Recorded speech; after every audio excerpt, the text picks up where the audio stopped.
আউযু বিল্লাহি মিনাশ শাইতানির রাজিম। বিসমিল্লাহির রহমানির রহিম। আসসালামু আলাইকুম ওয়া রাহমাতুল্লাহি ওয়া বারাকাতুহু। দূরের এবং কাছের, দেশের এবং প্রবাসের, দেশের সবাইকে জানাচ্ছি আন্তরিক অভিনন্দন এবং শুভেচ্ছা। বরাবরের মতো আপনাদেরকে সত্যি সন্তান অনুষ্ঠানে স্বাগত জানাচ্ছি। বরাবরের মতো আমাদের সাথে উপস্থিত আছেন শেখ আব্দুর রব খান। উনি বর্তমানে পশ্চিম দিনায় কার্যরত আছেন। ইতিপূর্বে আমরা বেদাত নিয়ে আলোচনা করেছি প্রথম পর্বে।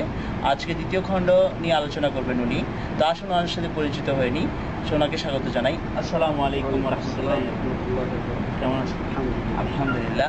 তো আসুন বেদাতের দ্বিতীয় পর্বে আমরা যা যা শিখবো, ইতিপূর্বে যা যা জেনেছি ওনার থেকে জেনে নেব। আবার নতুন কিছু যদি দ্বিতীয় পর্বে যা আছে তা উপস্থিত করবেন আমাদের মাঝে। আমরা নিজে শিখবো, অন্যকে শেখাবো এবং কি সে মোতাবেক কাজ করার অঙ্গীকার রাখবো ইনশাআল্লাহ। আসুন ওনার মূল্যবান। আসসালামু আলাইকুম ওয়া রাহমাতুল্লাহ। ইন্নাল হামদালিল্লাহ নাহমাদুহু ওয়া নাস্তাঈনুহু ওয়া নাস্তাগফিরুহু ওয়া নু'মিনু বিহি ওয়া নাতাওয়াক্কালু আলাইহি ওয়া নাউযু বিল্লাহি মিন শুরুরি আনফুসিনা ওয়া মিন সাইয়্যাতি আমালিনা মান ইয়াহদিহিল্লাহু ফালা মুদিল্লা লাহু ওয়া মান ইউদ্লিল ফালা হাদিয়া লাহু ওয়া আশহাদু আল লা ইলাহা ইল্লাল্লাহু ওয়া আশহাদু আন্না মুহাম্মাদান আবদুহু ওয়া রাসূলুহু أما بعد فإن خير الحديث كتاب الله وخير الهدي هدي محمد صلى الله عليه وسلم وشر الأمور محدثاتها وكل محدثة بدعة وكل بدعة ضلالة وكل ضلالة في النار أما بعد সম্মানিত শ্রোতা মণ্ডলী, আল্লাহ রাব্বুল আলামিনের প্রশংসা ও তার নবীর প্রতি সালাতু সালামের পরে আমরা আবার আল্লাহর শুকরিয়া আদায় করি, যার অশেষ মেহেরবানিতে আমরা আজকে বেদাতের ভয়াবহতার দ্বিতীয় পর্ব অনুষ্ঠানে একত্রিত হয়েছি। এরপরে আমরা শুকরিয়া আদায় করি allahu-akbar.com কর্তৃপক্ষের, যারা মাশাআল্লাহ তৎপরতার সাথে আমাদের এই দ্বীনি প্রোগ্রামগুলা সারা বিশ্বে ছড়িয়ে দিচ্ছেন। আল্লাহ রাব্বুল আলামিন আমাদের এবং তাদের এবং সবার সৎ আমলগুলোকে কবুল করে নেন। তো সম্মানিত শ্রোতামণ্ডলী, আমরা গত সপ্তাহে আলোচনা করেছিলাম বেদাতের পরিচয়। এরপরে আলোচনা করেছিলাম আমল কবুলের দুটি শর্ত, আর তা হলো যে আমাদেরকে ইখলাসের সাথে আমল করতে হবে, আর সে আমল করতে হবে আমাদের নবী মুহাম্মদ রাসূলুল্লাহ সাল্লাল্লাহু আলাইহি সাল্লামের নিয়ম নীতি তরিকা মতো। এরপরে আমরা আলোচনা করেছিলাম বেদাতের ভয়াবহতা নিয়ে। আল্লাহ রাব্বুল আলামিন পাক কালামে কিভাবে আমাদেরকে সতর্ক করেছেন এবং তার হাবিব মুহাম্মদ রাসূলুল্লাহ সাল্লাল্লাহু আলাইহি সাল্লাম কিভাবে আমাদেরকে বেদাত সম্পর্কে হুঁশিয়ার করেছেন। তারপরে আমরা আলোচনা করেছি খোলাফায়ে রাশেদিনের মধ্যে কারো কারো উক্তি বেদাত সম্পর্কে। এরপরে তাবিঈনে কেরামদের কারো কারো উক্তিও আমরা শুনেছি গত সপ্তাহে। এর ধারাবাহিকতায় আমি আজকে দু একজনের আরও উক্তি সংযোজন করেই আজকে দ্বিতীয় পর্ব শুরু করতে যাচ্ছি। যেমন হাসান বসরি রাহিমাহুল্লাহর কথা গত সপ্তাহে আপনারা শুনেছেন, তেমনইভাবে আমাদের ইমাম শাফি রহমতুল্লাহ আলাইহির কথাও রয়েছে। তিনি একটি গুরুত্বপূর্ণ কথা বলেছেন বেদাতের ব্যাপারে, বেদাতীদের ব্যাপারে। ইমাম শাফি রহমতুল্লাহ আলাইহি বলছেন, হুকমি ফি আসহাবিল কালামে আই ইউদরাবু বিল জারিদ ওয়া ইহমালু আলাল ইবলি ওয়া ইতাফু বিহিম ফি শাআইরি ওয়াল কাবাইল ওয়া ইকাল হাদা জাযাউ মান তারাকাল কিতাবা ওয়াস সুন্নাহ ওয়া আখাযা ফিল কালাম। বেদাতীদের ব্যাপারে আমার ফয়সালা হলো, সিদ্ধান্ত হলো যে তাদেরকে ডাল দিয়ে পিটানো হোক, তাদেরকে ডাল দিয়ে পিটানো হোক এবং উটের পিঠে চড়িয়ে তাদেরকে গ্রামে গ্রামে মহল্লায় মহল্লায় ঘুরিয়ে বেড়ানো হোক আর পিটানো হোক, আর সবাইকে বলে দেওয়া হোক যে এরা হচ্ছে কোরআন সুন্নাহ বিরোধী, এরা হচ্ছে কোরআন সুন্নাহর শত্রু, এরা কোরআন সুন্নাহকে বর্জনকারী, আর এরা গ্রহণ করেছে বেদাত। এইভাবে তিনি বেদাতীদের ব্যাপারে সতর্ক করেছেন। যেমন আবু নঈম ফিল হুলিয়াতে তার এই উক্তিটি বর্ণনা করেছেন।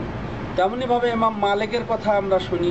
তিনি বলছেন, মানিবতাদা ফিল ইসলামে বিদআ ওয়া ইয়ারাহা হাসানা ফাকাদ জামা আন্না মুহাম্মাদান সাল্লাল্লাহু আলাইহি সাল্লাম খানার রিসালা ওয়াল্লাহু আযজা ওয়া জাল্লা ইয়াকুল লিআন্না আল্লাহ ইয়াকুল আল ইয়াউমা আকমালতু লাকুম দীনাকুম ফামা লাম ইয়াকুন ইয়াউমাইযিন দীনান ফালা ইয়াকুনুল ইয়াউমু দীনান। তিনি গুরুত্বপূর্ণ কথা বলেছেন এখানে যে ব্যক্তি ইসলামের মধ্যে কোনো প্রথা ইসলামের নামে চালিয়ে মনে করলো যে এটি ভালো বেদাত বা বেদাতে হাসানা, সে অবশ্যই কি মনে করলো যে নবী মুহাম্মদ সাল্লাল্লাহু আলাইহি সাল্লাম তার রিসালত প্রচারের ব্যাপারে খিয়ানত করেছেন। কেননা আল্লাহ রাব্বুল আলামিন বলেন যে আল ইয়াউমা আকমালতু লাকুম দীনাকুম, আজ তোমাদের জন্য তোমাদের দিনকে পরিপূর্ণ করে দিলাম। রাসূল সাল্লাল্লাহু আলাইহি সাল্লাম রিসালতকে যখন পূর্ণ মাত্রায় তিনি পৌঁছে দিয়েছেন, তারপরেই তো আল্লাহ রাব্বুল আলামিন পরিপূর্ণতার ঘোষণা দিলেন। তাই তিনি বলছেন, যে ব্যক্তি আজকাল বর্তমানে ইসলামের নামে আমলের নামে সবের উদ্দেশ্যে কোনো কিছু আমল করে বলবে যে এটি ভালো বেদাত, এটি ভালো ভালো আমল, সে যেন সত্যিকার নবী মুহাম্মদ সাল্লাল্লাহু আলাইহি সাল্লামকে অপবাদ দিল যে তিনি তার রিসালতকে ঠিকমতো পৌঁছান নাই। কেননা আল্লাহ রাব্বুল আলামিন তার উপস্থিতিতে তার শেষ অবস্থাতেই আয়াত অবতীর্ণ করে বলে দিয়েছেন যে আজ তোমাদের জন্য তোমাদের দিনকে পূর্ণ করে দিলাম। আর যেটি নবী সাল্লাল্লাহু আলাইহি সাল্লামের যুগে দিন ছিল না, আজকে সেটা দিন হতে পারে না, আর সেটি হবে বেদাত। তেমনইভাবে ইমাম আহমদ বিন হাম্বালও অনেক কথাই বলেছেন। তো যাই হোক, আমি সেদিকে আর না গিয়ে আমি আজকে যেটা নতুনভাবে বলবো যে বেদাতের অসারতা, নিষ্প্রয়োজনীয়তা, বেদাতের কোনোই প্রয়োজন ছিল না এই ইসলামী শরীয়তে। তার কারণ হচ্ছে যে আল্লাহ রাব্বুল আলামিন আমাদেরকে এমনি এমনি ছেড়ে দেন নাই, আমাদের বিবেকের উপরে ছেড়ে দেন নাই, কারণ আমাদের বিবেকটা অত্যন্তই সীমিত, সীমাবদ্ধ। আজকে আমরা একটি চিন্তা ভাবনা করি, পরবর্তীতে সেই চিন্তা চেতনা আমার নিজের পছন্দ হয় না। একটি জিনিস এখন পছন্দ হচ্ছে, পরবর্তীতে তা পছন্দ হয় না। এই কন্ট্রোল করার জন্য আল্লাহ রাব্বুল আলামিন যুগে যুগে নবী রাসূল প্রেরণ করেছেন আমাদের নির্দেশনার জন্য। যদি আমাদেরকে আল্লাহ রাব্বুল আলামিন জ্ঞানের উপরে ছেড়ে দিতেন, যে কখনো আমরা হেদায়েত পেতাম না, আমরা আসল রাস্তা পেতাম না। তো জ্ঞানের মধ্যে সীমাবদ্ধ থাকা যাবে না। অথচ বেদাত মানে কি?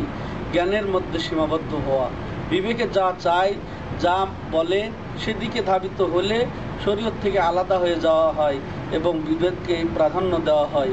অতএব আমাদের বিবেক কিন্তু স্বতন্ত্র নয়, বরং ওয়াহির মদতপুষ্ট হলেই আমাদের বিবেকটা সঠিক সিদ্ধান্ত নিতে পারে বা সঠিক পথে চলতে পারে। অতএব এখানে দেখা যাচ্ছে বেদাতের প্রয়োজন নাই, যা কিছু ওয়াহির মাধ্যমে আমরা পেয়েছি তাই আমাদের জন্য যথেষ্ট।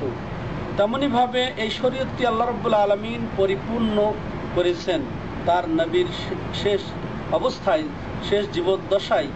এই ঘোষণা দিয়েই তিনি পরিপূর্ণতা ঘোষণা করেছেন যে আল ইয়াউমা আকমালতু লাকুম দীনাকুম, আজ তোমাদের জন্য তোমাদের দিনকে পরিপূর্ণ করে দিলাম। তাহলে আল্লাহ প্রদত্ত এই দিন পরিপূর্ণ, আল্লাহ কর্তৃক ঘোষণা এই দিন পরিপূর্ণ, সেখানে আর অসম্পূর্ণতার কোনো সুযোগ নেই, সেখানে আর কমা বাড়ার কোনো সুযোগ নেই, বেশি কমের কোনো এখানে প্রয়োজন নেই। যেমন একটি দৃষ্টান্ত দিলে সহজে বোঝা যাবে যে আমরা যে পান পাত্র বা পানির একটি গ্লাসকে যদি নেই, তো গ্লাসে যদি পূর্ণ মাত্রায় আমরা পানি পূর্ণ করি, পানি যতটুকু ধরবে আমরা ঢালতেই থাকি, ঢালার পরে গ্লাস যখন পূর্ণ হয়ে যাবে, এরপরেও যদি আমরা গ্লাসে পানি ঢালতে চাই তাহলে কিন্তু আর ধরবে না, বরং পানি পড়ে যাবে, বা ভিতরে যে পানি আছে তাই উছলে পড়ে যাবে, বা যেটা ঢালবো তাই পড়ে যাবে, আর গ্রহণ করবে না, কারণ গ্রহণ করার আর সুযোগ নেই। গ্লাসটি একটি সীমাবদ্ধ পাত্র, ওই পাত্রের মধ্যে যতটুকু ধরার ততটুকুই ধরেছে, আর বেশি ধরার সুযোগ নেই। জোর করে যদি আমরা সে পানিতে আরও ঢালতে চাই, সেটা পানি, স্বচ্ছ পানি, বিশুদ্ধ পানি পড়ে যাবে, তারপরে আবার অতিরিক্ত পানি গ্রহণ করতে পারি। কিন্তু আসল জিনিস সেটাই। এর সাথে যদি আরও অন্য কিছু আমরা ঢালি, যেমন আমরা যদি পেপসি বা জুস বা চা যদি আমরা ঢালি ওই গ্লাসে, তাহলে ওই স্বচ্ছ পানি পড়ে যাবে, ওই চা স্থান দখল করবে, ওই জুস স্থান দখল করবে, হ্যাঁ, অন্য তরল পদার্থ স্থান দখল করবে। অন্য কিছু যদি আরও পদার্থ আমরা দেই তাহলেও ওই রকম স্বচ্ছ পানি পড়ে গিয়ে ওই ওই বস্তুটা স্থান দখল করবে। তো ঠিক শরীয়তটা এমনইভাবে সীমাবদ্ধ, আল্লাহ প্রদত্ত রসুল প্রদর্শিত বিধিবিধান দ্বারা এই শরীয়ত পরিপূর্ণ। এই শরীয়তে নামাজ, এই শরীয়তে যাকাত, এই শরীয়তে রয়েছে রোজা, হজ এবং হালাল হারামের বিষয় দিয়ে শরীয়ত পূর্ণ হয়ে গেছে। আল্লাহ রাব্বুল আলামিন পূর্ণতা ঘোষণা হয়ে গেছে। তো এই শরীয়তে অন্য কিছু যদি শিরক আমরা ঢুকাতে চাই, কুফরি ঢুকাতে চাই, তাহলে এগুলা তো ঢুকবেই না, এগুলা তো দূরের কথা। এমনকি যদি আমরা ওই নামাজের নামেই কিছু করে আমরা ঢুকাতে চাই শরীয়তের মধ্যে, রোজার নামে আমরা যদি কিছু ঢুকাতে চাই জোর করে শরীয়তের মধ্যে, তেমনইভাবে অন্য নিয়মে আমরা অন্য অনেক আমল করে দোয়ার নামে, জিকিরের নামে যদি আমরা মন মতো ভালো লাগছে এরকমভাবে যদি আমরা দোয়া জিকিরও যদি আমরা শরীয়তে চাপিয়ে দিতে চাই, যে দোয়া আল্লাহ শিখান নাই, যে দোয়া আমাদেরকে আমাদের নবী মুহাম্মদ রাসূলুল্লাহ সাল্লাল্লাহু আলাইহি সাল্লাম শিখান নাই, এমন দোয়া, এমন জিকির, এমন নামাজ, এমন রোজা, হ্যাঁ, যে দিনের রোজা নবী সাল্লাল্লাহু আলাইহি সাল্লাম আমাদেরকে রাখার নির্দেশ দেন নাই, যে রাতে যে ইবাদত করার আমাদেরকে নির্দেশ দেন নাই, যে নামাজ আমাদেরকে নির্দেশ দেন নাই, ওটা যদি আমরা এই ইবাদতের নামেও এই শরীয়তে আমরা ঢুকাতে চাই, যেমন ওই পানির গ্লাস গ্রহণ করে না, ঠিক তেমনইভাবে আমাদের এই শরীয়তও সে আমলগুলি গ্রহণ করবে না।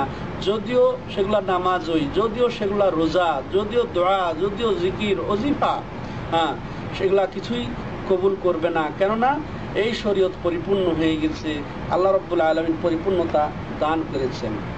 তো ঠিক তেমনি মনে করেন এই শবে বরাতের নামে যে আমরা নামাজ আদায় করব, সারা রাত নামাজ আদায় করব, নামাজ তো ভালো ইবাদত।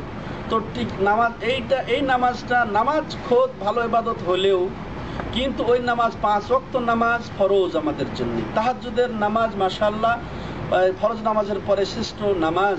আরও অন্যান্য নামাজ যে সুন্নাত নামাজ যে রয়েছে নবী সাল্লাল্লাহু আলাইহি সাল্লাম প্রদর্শিত, সেই নামাজগুলা অবধারিত, সেগুলা নির্ধারিত। এছাড়া আমার মন মতো যদি আমি নামাজ আদায় করার চেষ্টা করি তো ওই নামাজটা আর শরীয়তে গ্রহণ করবে না আমার নির্ধারিত নামাজ। তেমনইভাবে রোজা, আমি যদি ওই যে শবে বরাত উপলক্ষে ওর আগের দিন আমি যদি রোজা রাখার চেষ্টা করি, হ্যাঁ, এটা শরীয়তে আমদানি হলো, কারণ বিশুদ্ধ হাদিসে প্রমাণিত নাই এই দিনের রোজা। অতএব জোর করে আমি রোজা খোদ ভালো ইবাদত, কিন্তু গ্রহণ হবে না। কি জন্যে? শরীয়ত তা গ্রহণ করে না, শরীয়ত এটা অনুমোদন দেয় নেই। তাহলে এই অসারতা, বেদাতের অসারতা বলতে এটাই আমরা বোঝাতে চাচ্ছি যে এই দিন পরিপূর্ণ, অতএব এগুলার কোনো প্রয়োজন নেই, নিষ্প্রয়োজন এগুলা উঠে যায়। তেমনি প্রখ্যাত তাবি এই কথা সুন্দর বলেছেন যে যখন কোনো সমাজে একটি বেদাত ঢুকে যায় তখন সেখান থেকে ওই মাপের একটি সুন্নাত উঠে যায়। ওই তো বলেছি যে আপনি স্বচ্ছ পানির গ্লাসে যদি এমন কিছু ঢুকাতে চান, হ্যাঁ, মনে করেন মাটি ঢুকাতে চান, পাথর ঢুকাতে চান, বা অন্য বর্জ্য ঢুকাতে চান, অপদার্থ কিছু ঢুকাতে চান, ঠিক স্বচ্ছ পানি পড়ে গিয়ে ওই গ্লাসে ওই বর্জ্য, হ্যাঁ, স্থান দখল করবে। তেমনি পবিত্র শরীয়তে, পবিত্র দিনে যদি আমরা কিছু নতুন ঢুকাতে চাই, ঠিক ওখান থেকে ওই পরিমাণ সুন্নাত উঠে গিয়ে ঠিক বেদাত স্থান দখল করবে। অতএব বেদাতের কোনো প্রয়োজন নাই। আর এই বেদাতের ভয়াবহতা বা নিষ্প্রয়োজনীয়তা বা অসারতার ক্ষেত্রে আমরা আরও বলবো যে বেদাতি আসলে মূলত শরীয়ত বিরোধী হয়, শরীয়তের শত্রু প্রমাণিত হয়, হ্যাঁ, তার আচরণে কর্মে। তেমনইভাবে বেদাতি আসলে মূলত সে প্রবৃত্তির অনুসারী হয়ে থাকে, সে তার মগজ প্রসূত, বিবেক প্রসূত কথাই সে বলে থাকে বা আমলি করে থাকে। তেমনইভাবে সে নিজেকে আসলে শরীয়ত প্রবর্তকের মতো মনে করে, কারণ যেটা আল্লাহ প্রদত্ত, রসুল প্রদর্শিত, এটা স্পষ্ট দলিলের মাধ্যমে আমরা পেয়ে থাকি। আর বেদাত এটা কিন্তু আল্লাহ প্রদত্ত নয়, রসুল প্রদর্শিত নয়, ওয়াহি কেন্দ্রিক নয়, অথচ ওয়াহি কেন্দ্রিক যেভাবে আমরা আমল পেয়েছি ওই রকমই আমল চালিয়ে দেওয়া হয় দিনের নামে, শরীয়তের নামে। তাহলে সে শরীয়ত প্রবর্তকের সমকক্ষ স্থির হয়ে গেল, নিজেকে ওই রকম মাপের সে জাহের করলো। কত ভয়াবহ কথা এই বেদাতের নিষ্প্রয়োজনীয়তার জন্য। আশা করি এতটুকুই যথেষ্ট। এখন আমরা সংক্ষেপে শুনবো যে বেদাত প্রবর্তনের কারণ কি, আমাদের সমাজে বেদাত ছড়ালো কিভাবে, হ্যাঁ বেদাতের ছড়াছড়ি কিভাবে হয়ে গেল। তো এর অনেক কারণ রয়েছে যা গুণে শেষ করা যাবে না। তার মধ্যে উল্লেখযোগ্য আমি কয়েকটি বলে আমার আজকের পর্ব শেষ করতে চাইব। তার মধ্যে প্রথম কারণ আমি বলবো যে বেদাত প্রবর্তনের, বেদাত প্রচার এবং প্রসারের, সেটা হচ্ছে কি আমাদের দিন সম্পর্কে অজ্ঞতা। আমাদের দিন সম্পর্কে না জানাটা হচ্ছে আমাদের সমাজে বা আমাদের মাঝে বেদাত সৃষ্টির কারণ। কারণ আমরা না জানার ফলে যাকে যেভাবে করতে দেখি, মন চায়, যুক্তিতে ধরে, তখনই সেটা আমরা করতে অভ্যস্ত হয়ে যাই বা সেটা করার জন্য আমরা ব্যস্ত হয়ে যাই। যেটা খুব সুন্দর, তো নিয়ত যেহেতু ভালো, তো বাস একটা ভালো কাজের নামে কাউকে দেখলাম, বাস ওটাই আমরা করার জন্য ছুটে যাই। এটা অজ্ঞতারই ফল। তো অজ্ঞতার কারণে আমরা বেদাতে ডুবে যাই। অথচ আল্লাহ রাব্বুল আলামিন কি বলছেন, ওয়ালা তাকফু মা লাইসা লাকা বিহি ইলম ইন্নাস সামআ ওয়াল বাসারা ওয়াল ফুআদা কুল্লু উলাইকা কানা আনহু মাসউলা। যে তোমার যে বিষয়ে জানা নাই, যে বিষয়ে তোমার জানা নাই, এলেম নাই, খবরদার সে বিষয়ে তুমি পড়ো না, সে বিষয়ের পিছনে পড়ো না। কারণ জেনে রাখো, নিশ্চয় তোমার শ্রবণ শক্তি, তোমার দৃষ্টিশক্তি, তোমার অন্তর, প্রত্যেক জিনিসই জিজ্ঞাসিত হবে। হ্যাঁ, তাইলে আমাকে অবশ্যই মেপে মেপে কথা বলতে হবে, মেপে মেপে আমল করতে হবে, যে এটা দলিল আছে কি না। জেনে বুঝে আমাকে আমল করতে হবে, না জেনে আমল করলে অবশ্যই পথভ্রষ্ট হয়ে যাওয়ার সম্ভাবনা থাকে। আর আল্লাহ রাব্বুল আলামিন এলেম উঠে নেওয়ার মাধ্যমেই কিন্তু আলেমদেরকে উঠে নেওয়ার মাধ্যমেই কিন্তু অজ্ঞতা বিস্তার লাভ করেছে। যেমন রাসূলুল্লাহ সাল্লাল্লাহু আলাইহি সাল্লাম বলেছেন, ইন্নাল্লাহ লা ইয়ানতাজিউল ইলমা মিনান নাসি ইনতিজাআন ওয়ালাকিন ইউকবাদুল উলামা ফায়ুরফাউল ইলমু মাহুম ফায়ুবকা ফিন নাসি রুউসান জুহালা ইফতুনা বিগাইরি ইলমিন ফায়ুযিল্লুনা ওয়া ইয়ুযিল্লুন। এখানে রাসূলুল্লাহ সাল্লাল্লাহু আলাইহি ওয়াসাল্লাম বলছেন যে আল্লাহ রাব্বুল আলামিন একেবারে এলেমকে ছিনিয়ে নেবেন না, একবারেই এলেমকে উঠিয়ে নেবেন না মানুষের কাছ থেকে, বরং আলেমদেরকে উঠিয়ে নেওয়ার মাধ্যমে তাদের থেকে এলেম উঠে যাবে। এরপরে কিছু থাকবে জাহেল নেতৃবর্গ থাকবে, জাহেল আলেম ভেষধারীরা থাকবে। হ্যাঁ, তারা কি করবে, নিজেরা বিনা এলেমে ফতুয়া জাহির করবে, ফতুয়া দিবে, এরপর নিজে পথভ্রষ্ট হবে, অপরকে পথভ্রষ্ট করবে। তাহলে অজ্ঞতার মাধ্যমে এই বর্বরতা প্রচার এবং প্রসার হবে, অর্থাৎ বেদাতের প্রচার এবং প্রসার হবে। যখন এলেম থাকবে না, তখন ওই তো জাহেলরাই ফতুয়া দেবে না জেনে, বেদাতের মাধ্যমে ছড়িয়ে যাবে। তেমনইভাবে বেদাত সৃষ্টির বা বেদাতের প্রচলনের অন্যতম কারণ হচ্ছে যে নিজের প্রবৃত্তির অনুসরণ করা, নিজের খেয়াল খুশির অনুসরণ করা, মনে যা চাই তাই করা, যা ভালো লাগে তাই করে ফেলা। অথচ এই সম্পর্কে আল্লাহ সতর্ক করে দিয়ে বলছেন, ওমান আদাল্লু মিম্মান ইত্তাবা হাওয়াহু বিগাইরি হুদাম মিনাল্লাহ। সূরা কাসাসের 50 নম্বর আয়াতে আল্লাহ রাব্বুল আলামিন বলছেন, যে ব্যক্তি নিজের প্রবৃত্তির অনুসরণ করে তার চেয়ে আর গুমরা কে হতে পারে। অথচ আল্লাহর পক্ষ থেকে হেদায়েত স্পষ্ট। হেদায়েতকে বাদ দিয়ে, আল্লাহর হেদায়েতকে বাদ দিয়ে নিজের প্রবৃত্তির অনুসরণ করে, খেয়াল খুশির অনুসরণ করে, নিজের মন যা চায় তার যারা অনুসরণ করে, এর চেয়ে আর পথভ্রষ্ট আর কে আছে। তো খেয়াল খুশি, নিজের মগজ প্রসূত কথা বা কর্মের অনুসরণের দ্বারাই বেদাতের প্রচলন হয়ে থাকে বা প্রসিদ্ধি লাভ করেছে আমাদের সমাজে।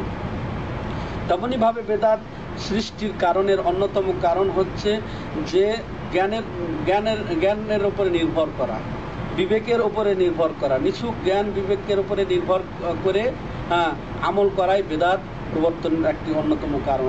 অথচ আল্লাহ রাব্বুল আলামিন আমাদেরকে অনুসরণ করতে বলেছেন আমাদের রাসূলুল্লাহ সাল্লাল্লাহু আলাইহি সাল্লামের, আমাদের রাসূল করিম সাল্লাল্লাহু আলাইহি সাল্লামের। যেমন তিনি বলেছেন, মা আতাকুমুর রাসূলু ফাখুযুহু ওয়া মা নাহাকুম আনহু ফান্তাহু। এই রাসূল যা তোমাদেরকে দেন তাই গ্রহণ করো, যা তোমাদেরকে নিষেধ করেন তা থেকে তোমরা বিরত থাকো। রাসূল সাল্লাল্লাহু আলাইহি সাল্লাম আমাদেরকে যে আকীদা দান করেছেন, যা আমল আমাদেরকে দান করেছেন, অর্থাৎ যে আকীদা তিনি নিজে পোষণ করেছেন, যে আকীদার পথে আহ্বান জানিয়েছেন, দাওয়াত দিয়েছেন আমাদেরকে, তেমনিভাবে যে আমল তিনি করে গেছেন, যে আমলের নির্দেশনা দিয়েছেন, সে আকীদা আমলকে, সে আখলাককে আমাদেরকে গ্রহণ করতে হবে। আর এর বিপরীতে যে আকীদা, মানে শিরকি আকীদা, কুফরি আকীদা, নেফাকি, এগুলোর থেকে যে সতর্ক করেছেন, নিষেধ করেছেন, তা থেকে আমাদেরকে বিরত থাকতে হবে। যা কিছু আমল করতে আল্লাহ রাসূল নিষেধ করেছেন, তা থেকে আমাদেরকে বিরত থাকতে হবে। আর এটা না করার কারণেই আমাদের মধ্যে বেদাতের ছায়লাভ, বেদাতের প্রচার ও প্রসার হচ্ছে। অথচ আল্লাহ রাব্বুল আলামিন আরো বলেছেন, ওমা কানা লিল মুমিনিন ওয়ালা মুমিনাতিন ইযা কাদাল্লাহু ওয়া রাসূলুহু আমরা আইয়াকুনা লাহুমুল খায়রাতু মিন আমরিহিম, যে কোনো মুমিন পুরুষ আর নারীর এরকম হওয়া উচিত নয়, যখন আল্লাহ রাব্বুল আলামিনের ফয়সালা উপস্থিত, রাসূলুল্লাহর ফয়সালা উপস্থিত, তাদের ইখতিয়ার থাকবে। যা আল্লাহ এবং তার রাসূলের ফয়সালা যেখানে থাকবে, তাদের সেখানে আর কোনো ইখতিয়ার থাকবে না। তাহলে মুমিন হতে হলে বাস আল্লাহ এবং তার রাসূলের ফয়সালার কাছে মাথা নত করতে হবে, আল্লাহ এবং রাসূলের ফয়সালাকে শিরোধার্য করতে হবে, নচেত আমাদের ঈমান থাকবে না। তাই তো আল্লাহ রাব্বুল আলামিন সূরা আন-নিসার 65 নম্বর আয়াতে আরও যেমন বলছেন, ফালা রাব্বিকা লা ইউমিনুনা হাত্তা ইউহাক্কিমুকা ফীমা শাজারা বাইনাহুম সুম্মা লা ইয়াজিদু ফি আনফুসিহিম হারাজাম মিম্মা কাদাইত ওয়া ইউসাল্লিমু তাসলিমা, যে কখনোই নয়। এরপরে আল্লাহ রাব্বুল আলামিন তার জাতের শপথ করে বলছেন যে, হে নবী, তোমার রবের শপথ, যে তারা মুমিন হতে পারবে না যতক্ষণ পর্যন্ত যে বিষয়ে তারা আপোষে মতভেদ করবে, ওই বিষয়ে তোমাকে হাকেম না মেনে নিবে। এরপরে তুমি যা ফয়সালা করেছো, এই বিষয়টিকে তারা মানার মতো না মেনে নিবে। বাস তাদের নীতি হবে যে শুনেছি এবং মেনে নিলাম, আমান্না সাল্লামনা, সামি'না ওয়া আতা'না, শুনেছি, আমরা শুনলাম এবং মেনে নিলাম। এটা না হলে তারা মুমিন হতে পারবে না।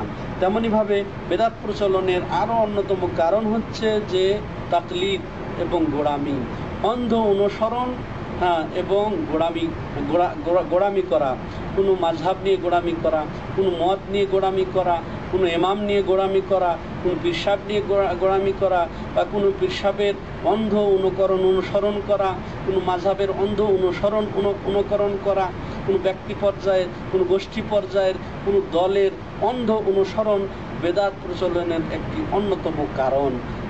অথচ আল্লাহ রাব্বুল আলামিন এ ব্যাপারে আমাদেরকে স্পষ্ট করে দিয়েছেন যে অন্ধ অনুকরণের কুফল কি, অন্ধ অনুসরণ কুফল কি এবং গোড়ামির কুফল কি।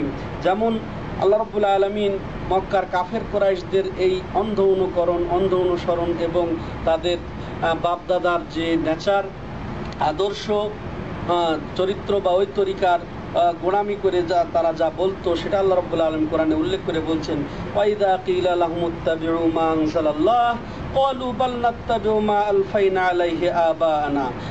সূরা বাকারা 70 নম্বর আয়াতে আল্লাহ রাব্বুল আলামিন সততাই বলছেন, যখন তাদেরকে বলা হয় যে তোমরা আল্লাহ যা নাজিল করেছেন তার অনুসরণ করো, আর তারা কি বলে, আমরা তো অনুসরণ করি আমরা যে অবস্থায় আমাদের বাপ দাদাকে পেয়েছি, তার আমরা যে নীতিতে পেয়েছি, যে চরিত্রে পেয়েছি, যে আকীদা আমলে পেয়েছি, যে আদর্শ তরিকায় পেয়েছি, তারই তো আমরা অনুসরণ করি। এরপরে আল্লাহ রাব্বুল আলামিন এই বেদাতীদের অবস্থা, যারা বেদাত প্রবর্তন করে, যারা কুপ্রথা প্রবর্তন করে, বিভিন্ন তরিকার প্রবর্তক, তাদের ব্যাপারে আল্লাহ বা তাদের অবস্থা বর্ণনা করে দিয়ে সূরা আহজাবের 66, 67, 68 নম্বর আয়াতে এইভাবে স্পষ্ট করে তাদের বর্ণনা দিয়ে বলছেন, ইয়াউমা তুকাল্লাবু উজুহুম ফিন্নার ইয়াকুলুনা ইয়া লাইতানা আতা'না আল্লাহ ওয়া আতা'না আর-রাসূলা ওয়া ক্বালু রাব্বানা ইন্না আতা'না সাদাতানা ওয়া কুবারা'না ফাদাল্লুনা আস-সাবিলা রাব্বানা আতিহিম দি'ফাইনি মিনাল আযাবি ওয়ালআনহুম লা'নান কাবীরা। আল্লাহ রাব্বুল আলামিন বলছেন যে যখন জাহান্নামে তাদের চেহারাকে পরিবর্তন করে দেওয়া হবে, ঝলসিয়ে দেওয়া হবে, আর তারা আফসোস করে বলবে যে হায় রে, হায় আফসোস, আমরা যদি আল্লাহ এবং রাসূলের অনুসরণ করতাম। আরও তারা বলবে যে আমরা হে পরওয়ারদিগার মূলত অনুসরণ করেছিলাম যে নেতাদের, নেতাদের এবং আমাদের বড়দের কুবারানা বুজুর্গদের পীর বুজুর্গদের অনুসরণ করেছিলাম। ফাদাল্লুনা সাবিলা, এরাই আমাদেরকে আসল পথ থেকে পথভ্রষ্ট করেছে, গুমরাহ করেছে। ওহে পরওয়ারদিগার, অতএব আতিহিম দিফাইনি মিনাল আযাব, এদেরকে ডবল শাস্তি দিন আপনি তাদেরকে। ওয়ালআনহুম লানান কাবীরা, এবং বড় ধরনের অভিশাপ করুন, বড় ধরনের লানত করুন এদের উপরে। স্পষ্ট কথা এখানে সম্মানিত শ্রোতা মণ্ডলী। এখানে আল্লাহ রাব্বুল আলামিন বর্তমান সমাজেরও প্রেক্ষাপটের এই ব্যাপারেও যেন এই ধরনের কথা বলেছেন, যে যখন তাদেরকে বলা হয়, তখন আমাদেরই দাওয়াতি ক্ষেত্রে অনেক জায়গায় যখন আমরা বলি যে কাল আল্লাহ কাল আর রাসূল, আল্লাহ এই কথা বলেছেন, রাসূল এই কথা বলেছেন, আল্লাহর অনুসরণ করতে হবে আমাদেরকে, রাসূলের অনুসরণ করতে হবে, অর্থাৎ ওয়াহির অনুসরণ করতে হবে। যে কথাটি আল্লাহ বলেছেন যে তাদেরকে যখন বলা হয় যে তোমরা অনুসরণ করো আল্লাহ যা অবতীর্ণ করেছেন, আর আল্লাহ তো অবতীর্ণ করেছেন কোরআন হাদিস দুটি, প্রত্যক্ষ এবং পরোক্ষভাবে। ওই সময়ের কথা যখন তাদেরকে বলা হতো, তখন এটাই তারা বলবো, তা আমরা তো বাপ দাদাকে এই অবস্থায় পেয়েছি। তো ঠিক আমাদের সমাজের অনেক ভাই মুসলমান নাম নিয়ে অনেক ভাই এরকম বলে থাকেন যে আমরা তো বাপ দাদার থেকে এইভাবেই আমল করে আসছি, আমাদের বাপ দাদাকে তো এইভাবেই দেখছি, আমাদের হুজুরদেরকে, আমাদের বুজুর্গদেরকে, আমাদের পীর সাহেবদেরকে তো এইভাবেই করতে দেখেছি, বা এইভাবেই তো তারা বলেন। তারা কি বুঝেন না? এই দোহাই দেই আমরা। তারা কি হাদিস কোরআন পড়েন নাই? এই দোহাই দেই আমরা। দুঃখ লাগে এখানে, লাগে। তাকে বলা হচ্ছে যে আল্লাহ এই কথা বলেছেন, রাসূল এই কথা বলেছেন, তার বিপরীতে সে বলে যে আমাদের বাপ দাদা তো এই কাজ করেছেন, আমাদের পীর সাহেব তো এই কথা বলেছেন। তো সেখানে আল্লাহর সম্মান থাকলো কোথায়? রাসূলের সম্মান থাকলো কোথায়? সেখানে আল্লাহর অনুসরণ কোথায়? রাসূলের অনুসরণ কোথায়? যেখানে তাকে ডাকা হচ্ছে আল্লাহর নাম দিয়ে, রাসূলের নাম দিয়ে, সেখানে কি আর কোনো প্রশ্ন থাকে? অথচ এখানে এইভাবে কথা বলা হয়। এটাই হচ্ছে মাযহাবী গোড়ামি, এটাই হচ্ছে কোনো ব্যক্তিকেন্দ্রিক গোড়ামি, এটাই হচ্ছে অন্ধ অনুসরণের ফল।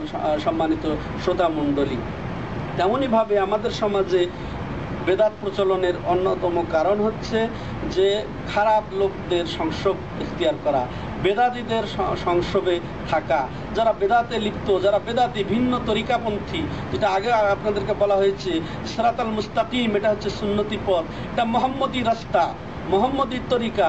আর ডানে বামের যত তরিকা, এটা হচ্ছে বেদাতি তরিকা। তো বেদাতি তরিকায় যদি আমরা মিলামিশা করি, আমি সাধারণ লোক, আমি সেরকম জ্ঞান রাখি না, কোরআন হাদিসের জ্ঞান আমার নেই, তার সিরাতাল মুস্তাকিমের ওপরে আমি সঠিকভাবে আমি এখনও চলতে শিখি নাই, আমি সেখানে আমি অটুট নই, আস্থাভাজন নই। আর আমি এই মানুষ যদি বেদাতিদের সংসবে থাকি, বেদাতিদের সাথে যদি থাকি, তাহলে কিন্তু আমি আরও বেদাতে লিপ্ত হয়ে যাব। আমি আরও বেদাতে, এইভাবে বেদাতের প্রচলন ব্যাপক ছড়িয়ে যায়। যেমন রাসূলুল্লাহ সাল্লাল্লাহু আলাইহি ওয়াসাল্লাম একটা চমৎকার দৃষ্টান্ত দিয়েছেন সৎসঙ্গের এবং অসৎসঙ্গীর সঙ্গীত। সৎসঙ্গ এবং অসৎসঙ্গের নবী সাল্লাল্লাহু আলাইহি ওয়াসাল্লাম চমৎকার দৃষ্টান্ত দিয়ে বলছেন যে ইন্নামা মাসালুল জালিসিস সালিহি ওয়াল জালিসুস সুই কাহামিলিল মিসকি ওয়া নাফিকিল কির ফাহামিলুল মিসকি ইম্মা আন ইউহযিকা ওয়া ইম্মা আন তাবতাআ মিনহু ওয়া ইম্মা আন তাজিদা মিনহু রিহান তাইয়িবাতান ওয়া নাফিকিল কির ইম্মা আন ইউহরিকা সিয়াবাকা ওয়া ইম্মা আন তাজিদা রিহান খাবিসা। হাদিসটি বর্ণনা হয়েছে বুখারী এবং মুসলিম শরীফে, গুরুত্বপূর্ণ হাদিস। এখানে রাসূলুল্লাহ সাল্লাল্লাহু আলাইহি ওয়াসাল্লাম বলছেন, নিশ্চয় সৎসঙ্গ এবং অসৎসঙ্গের দৃষ্টান্ত হচ্ছে, একজন হচ্ছে আতর বিক্রেতা, সৎসঙ্গের দৃষ্টান্ত হচ্ছে আতর বিক্রেতা মতো, আর অসৎসঙ্গের দৃষ্টান্ত হচ্ছে যে কামারের মতো। যারা ভাট্টি করে কামার, গ্রামে গ্রামে দেখা যেত যে তারা রশিদ দিয়ে এইভাবে টানতো, আর সেখানে ছাই ছিটতো, সেখানে আগুন স্ফুলিঙ্গ ছুটতো, অর্থাৎ কামারের ওই আগুন জ্বালায় তারা যে বিভিন্ন অস্ত্র এগুলা মনে করেন শাম দিত বা অস্ত্র বানাতো। তো ওই কামারের দৃষ্টান্ত দিয়েছেন রাসূলুল্লাহ সাল্লাল্লাহু আলাইহি ওয়াসাল্লাম অসৎসঙ্গে। তিনি নিজেই ব্যাখ্যা দিয়ে বলছেন যে যেমন আতর বিক্রেতা বা আতর বহনকারী এমনই হয় যে সেখানে যদি তুমি যাও তাহলে কি তোমাকে হয়তো বা আতরের থেকে বোতল থেকে লাগিয়ে দিবে, অথবা তুমি নিজে তার থেকে আতর খরিদ করবে, ক্রয় করবে, অথবা সেখানে গেলেই তুমি এমনি সুগন্ধ লাভ করবে। কত চমৎকার দৃষ্টান্ত। এরপরে বলছেন যে অসৎসঙ্গের দৃষ্টান্ত হচ্ছে ওই কামারের মতো, যখন তুমি তার কাছে যাবে হয়তো গেলেই হয়তো স্ফুলিঙ্গ ছিটে এসে, আগুনের ফোঁটা ছিটে এসে তোমার কাপড় পরবে, না হলে কমপক্ষে দুর্গন্ধ পাবে সেখানে গিয়ে। তো ঠিক সৎ লোকের দৃষ্টান্ত, সৎসঙ্গের দৃষ্টান্ত এরকম, সেখানে গেলে সেখানে উপকার ছাড়া আর কিছু নাই, সেখানে উপকার উপকার। মানে আপনি সেখানে যদি যান তাহলে মাশাআল্লাহ নসিহতপূর্ণ কিছু কথা শুনবেন, দিনের কথা শুনবেন, সুপরামর্শ পাবেন, হ্যাঁ পরামর্শ পাবেন, বাস এখান থেকে শুধু উপকারই গ্রহণ করতে পারবেন।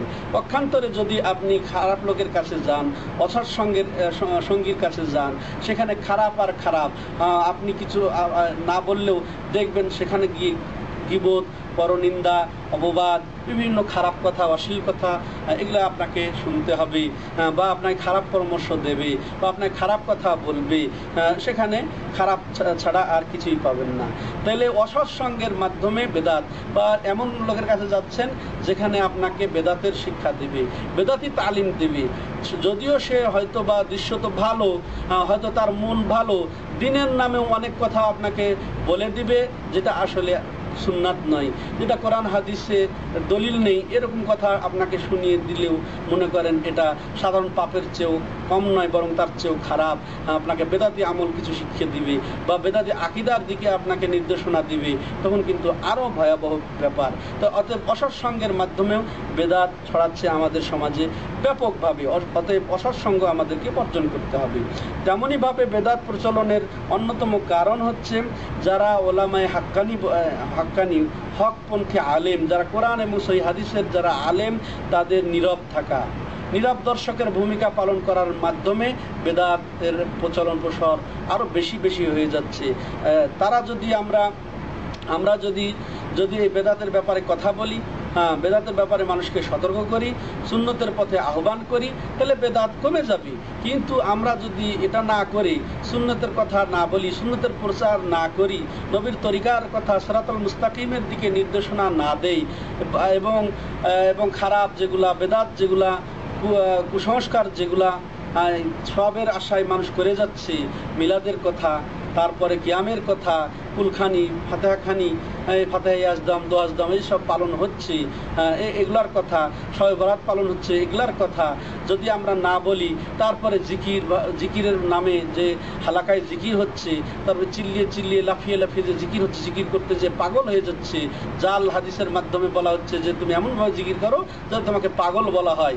এই কথা শুনে যে পাগল হয়ে যাচ্ছে, লাফালাফি করে যে জিকির করছে স্টেজে, অনেক ক্ষেত্রে দেখা যাচ্ছে, ইন্টারনেটেও কিছুদিন আগে দেখা হলো যে যে এমন আশেক হয়ে গেছে, সে জিকির করতে করতে তার হিতাহিত জ্ঞান নাই, সে স্টেজের বাসে চড়ে উঠে সে একেবারে আগায় উঠে যাচ্ছে, আর একজন অপেক্ষায় আছে সে কখন নামবে।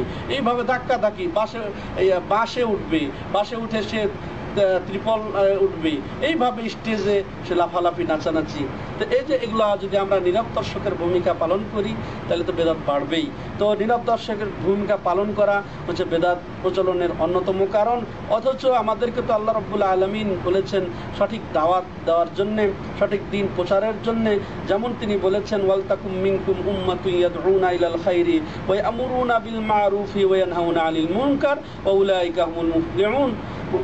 তোমাদের মধ্যে এমনই একটি দল হওয়া উচিত, তোমাদের এমনই একটি উম্মত হওয়া উচিত, যে উম্মত, যে দল কি করবে, মানুষকে ভালোর পথে আহ্বান করবে, কল্যাণের পথে আহ্বান করবে, সৎ পথের দিকে আহ্বান করবে, সৎ কাজের দিকে আহ্বান করবে, এবং অসৎ কাজে নিষেধ করবে। তো আমরা যদি সৎ কাজে আদেশ না দেই, অসৎ কাজে নিষেধ না করি, তাহলে তো বেদাত আপন গতিতে ছুটবেই, প্রচলন হবেই, প্রসার হবেই। আর যদি আমরা এটা করি, তো এই সম্পর্কে আল্লাহ রাব্বুল আলামিন বলেছেন, উলাইকা হুমুল মুফলিহুন, তারাই হবে সফল কাম, যারা বেদাতের ভয়াবহতা সম্পর্কে মানুষকে সতর্ক করবে, তারপরে সুন্নতের প্রচার এবং প্রসার ঘটাবে, তারাই হবে সফল কাম। এটা না করে যদি আমরা চুপ থাকি তাহলে বেদাত ওইভাবে দিন দিন বেড়েই চলবে। অথচ রাসূলুল্লাহ সাল্লাল্লাহু আলাইহি ওয়াসাল্লাম আমাদেরকে একটা মাপকাঠি দিয়ে দিয়েছেন যে কিভাবে আমরা দাওয়াতি কাজ করব, কিভাবে আমরা বেদাতকে প্রতিহত করব, আমরা সুন্নতকে প্রতিষ্ঠা করব। যেমন রাসূলুল্লাহ সাল্লাল্লাহু আলাইহি ওয়াসাল্লাম বলেছেন, মান রাআ মিনকুম মুনকারান ফালিয়ুগাইয়িরহু বিয়াদিহি ফাইন লাম ইয়াস্তাতি ফাবিলিসানি ফাইন লাম ইয়াস্তাতি ফাবিকলবিহি যালিকা আদাফুল ঈমান। যে তোমাদের মধ্যে কোন গর্হিত খারাপ কাজ দেখবে, গুনার কাজ দেখবে, বেদাত ও গুনার কাজ বেদাত দেখবে, সে যেন প্রথমে তাকে হাত দ্বারা বাধা দেয়, সে যেন হাত দ্বারা শক্তি দ্বারা বাধা দেয় সেটিকে। যদি শক্তির প্রয়োগ না করতে পারে, হাত প্রয়োগ না করতে পারে, তাহলে সে যেন মুখ দিয়ে সেটা বলে যেটা বেদাত, হ্যাঁ এটা শরীয়ত সম্মত নয়, হ্যাঁ এটা শরীয়ত বহির্ভূত,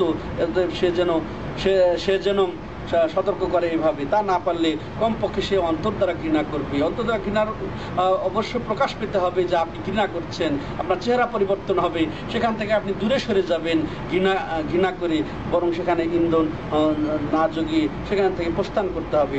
তেমনইভাবে বেদাত প্রচারের অন্যতম কারণ হচ্ছে যে কাফের মুশরিকদের সাদৃশ্য পোষণ করা।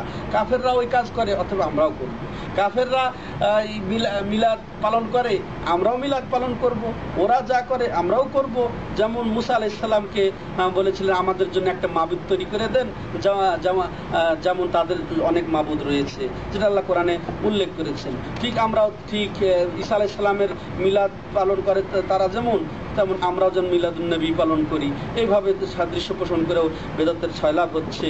তো দেখা যাচ্ছে যে আমরা এমনভাবে কাফের মুশরিকদের অনুসরণ অনেক সময় করে থাকি, তো যেগুলা ওদের আচরণ, ওদের কৃষ্টি কালচার, সভ্যতা সংস্কৃতি, সেগুলো আমাদের মধ্যে ঢুকে গিয়ে আমাদের মধ্যে বেদাত হিসেবে প্রচলন হয়ে যাচ্ছে। তেমনইভাবে জাল জয়ীফ হাদিসের মাধ্যমে, জাল জয়ীফ হাদিসের আমলের মাধ্যমে বেদাতের প্রচলন হচ্ছে, বেদাত ছড়িয়ে যাচ্ছে। জাল হাদিস নির্ভর করে অনেক আমল আমদানি হচ্ছে, অনেক জিকির আমদানি হচ্ছে, অনেক নামাজের আমদানি হচ্ছে। যেমন শবে বরাতের নামাজ এটা জাল হাদিস দ্বারা এসেছে, তেমনি দুর্বল হাদিস দ্বারা এসেছে। তেমন ওই দিনের রোজার, খাস করে ওই দিনের রোজা, এটাও জাল জয়ীফ হাদিস নির্ভর করে এসেছে। এর মাধ্যমে আমাদের সমাজে বেদাতের ছয়লাভ হয়ে যাচ্ছে। অতএব একটি অন্যতম কারণ বেদাত প্রচলনে জাল এবং জয়ীফ হাদিসের উপরে আমল করা।